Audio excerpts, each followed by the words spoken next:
Imagine waking up tomorrow. Everything around you is exactly the same. The trees are still outside, the sky is still blue, water still flows through rivers, fire still burns, but there's one impossible difference. Nothing has a name. Not the sun, not your family, not your home, not even you.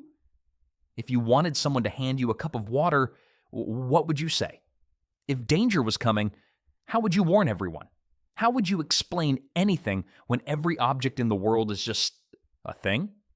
It sounds impossible, yet there was a time when this wasn't imagination. The first humans weren't born into a world filled with words.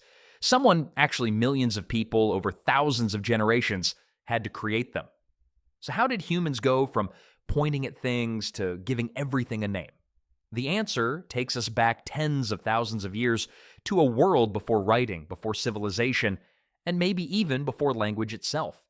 Imagine a group of ancient humans standing beside a river nearly 100,000 years ago. One person spots danger. A large predator is moving through the grass. Today, we'd simply shout, "Run!" But what if that word didn't exist yet? Scientists believe early humans probably relied heavily on gestures, facial expressions, body movements, and simple vocal sounds long before they developed the complex languages we speak today. A pointed finger, wide eyes, a loud scream sometimes, that's all you needed. In fact, many animals communicate this way today. Chimpanzees gesture, wolves signal with posture, birds use different calls for different threats. Early humans likely did something similar, but gestures have limits. You can't point to yesterday, you can't point to tomorrow, you can't point to hope or fear or love. As human brains became more advanced, something extraordinary happened. We didn't just react to the world anymore, we began describing it. And once you describe something, it helps to give it a name. Here's the strange part. Nobody knows what the first word ever spoken actually was. There are no recordings, no writings. Speech doesn't fossilize.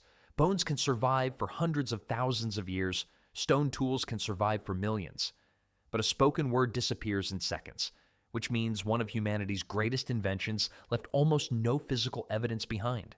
It's one of the biggest mysteries scientists still study today. We know language evolved, we just don't know exactly how. And that's where things become fascinating. Think about a newborn baby. Before learning words, babies already understand pointing, eye contact, emotions, and facial expressions.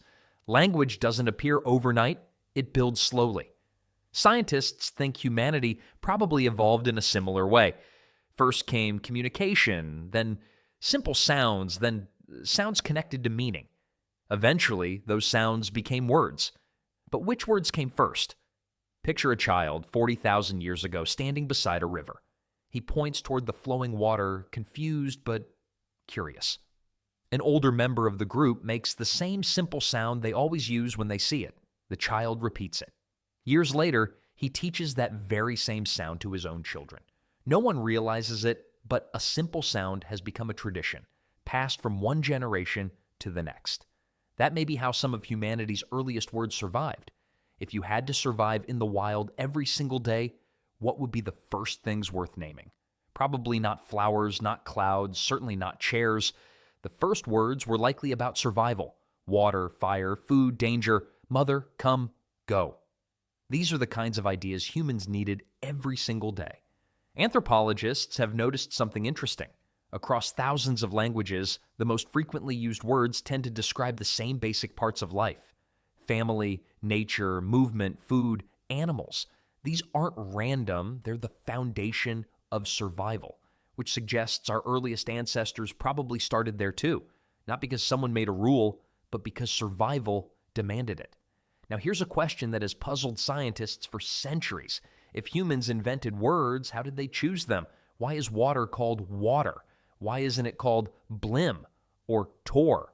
Who decided? The surprising answer, maybe nobody. And yet somehow everyone did. That sounds impossible, but to understand why, we have to explore one of the oldest mysteries in human history. Where did the very first words come from? And the theories scientists have proposed are far stranger than you might expect. So, where did the very first words actually come from? The truth is, no one knows for certain. And surprisingly, many scientists believe we may never know. Language leaves almost no trace behind. A spear can survive buried in the ground for 300,000 years. A campfire can leave behind charcoal. Even ancient footprints can harden into stone. But a spoken word, it vanishes the moment the air stops vibrating. That means the birth of language happened in complete silence, at least as far as archaeology is concerned. So instead of one answer, scientists have spent centuries proposing different theories. None of them fully solves the mystery, but together they paint an incredible picture of how language may have begun. One of the oldest ideas is called the bow-wow theory. The name sounds funny, but the idea is simple. What if the first humans copied the sounds they heard in nature? A bird sings, a wolf howls, a snake hisses. Maybe the first words were simply imitations of those sounds. Even today, many languages have words like buzz, hiss, cuckoo, or meow that imitate real sounds. It seems like a reasonable beginning, but there's a problem. How do you imitate the sound of a rock, or the sound of love, or tomorrow? The theory might explain a few words, but certainly not an entire language. So scientists kept looking. Another idea became known as the poo-poo theory. Imagine you accidentally touch a burning fire. You instantly shout, ah, or maybe, ouch. These emotional sounds happen naturally. The theory suggests that language began with instinctive cries of pain, surprise, fear, or excitement. Over thousands of years, those sounds may have become more controlled and more meaningful. Again, it makes sense until you ask a simple question. How does a scream eventually become the word mountain or river? Clearly, something else had to happen. Then came another fascinating proposal, the yo-he-ho theory. Think about a group of ancient humans trying to pull a massive tree trunk across the ground. One person starts chanting, heave, heave, heave. The rhythm helps everyone move together. Many researchers believe shared work may have encouraged repeated sounds that slowly developed into recognizable words. Even today, sailors, soldiers, and workers often use rhythm to coordinate difficult tasks. Perhaps our ancestors did exactly the same. Still, this theory explains teamwork better than it explains conversation. After all, you don't need to carry a log to ask someone where the nearest river is. So the mystery continued.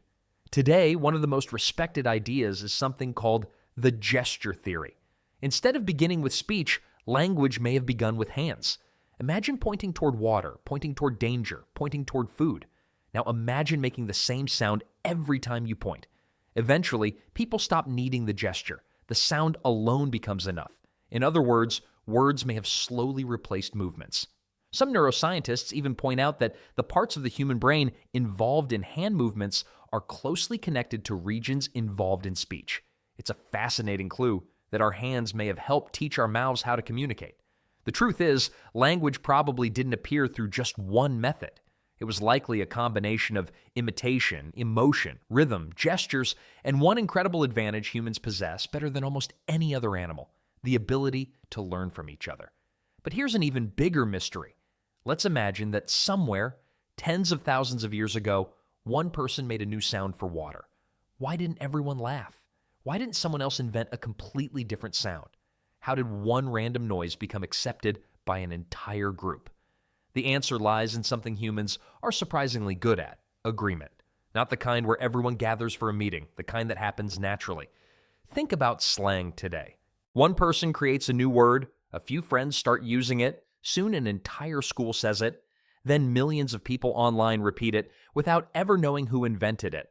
No king approves it, no scientist announces it, people simply copy each other. Language spreads because humans constantly imitate successful communication. Our ancient ancestors almost certainly did the same. If a certain sound reliably helped everyone understand water, that sound survived. If another sound confused people, it disappeared. Generation after generation, the useful words stayed alive. The confusing ones slowly vanished. And over thousands of years, those tiny changes accumulated into something astonishing. A language, not created in a single moment, but slowly shaped by countless conversations that no one alive today will ever hear. By this point, humans had done something extraordinary. They weren't just making sounds anymore. They had begun building an invisible system that allowed ideas to travel from one mind to another. But another mystery was waiting. If humans all share common ancestors, why doesn't everyone speak the same language today? How did one species end up creating thousands of completely different ways to describe exactly the same world? The answer begins with one of humanity's greatest journeys. Imagine two small groups of humans living together. For generations, they use the same words, the same sounds, the same language. Then, one day, one group leaves. Maybe they follow a herd of animals across a mountain range. Maybe a drought forces them to search for water. Maybe they're simply looking for a better place to live. Years pass, then decades, then centuries. The two groups almost never see each other again. At first, they still speak almost the same way, but little by little, tiny differences begin to appear. One group starts pronouncing certain words differently. Children mishear sounds and repeat them in their own way. New inventions require new words. Different environments introduce different animals, plants, and landscapes. Without realizing it, each generation changes the language just a little.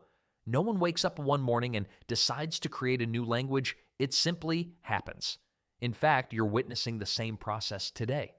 The English spoken 500 years ago sounds so different that most modern speakers would struggle to understand it. Go back another 1,000 years, and it becomes almost unrecognizable. Languages are alive, they grow, they change, they split. In many ways, they evolve just like living species. That's why linguists often compare language to a family tree. Just as you inherited your DNA from your ancestors, modern languages inherited many of their words from older languages. For example, the English word mother, the German Mutter, the Dutch Mutter, and the Sanskrit Mater all trace back to a much older ancestral language that linguists call Proto-Indo-European. No one has ever found a written record of Proto-Indo-European.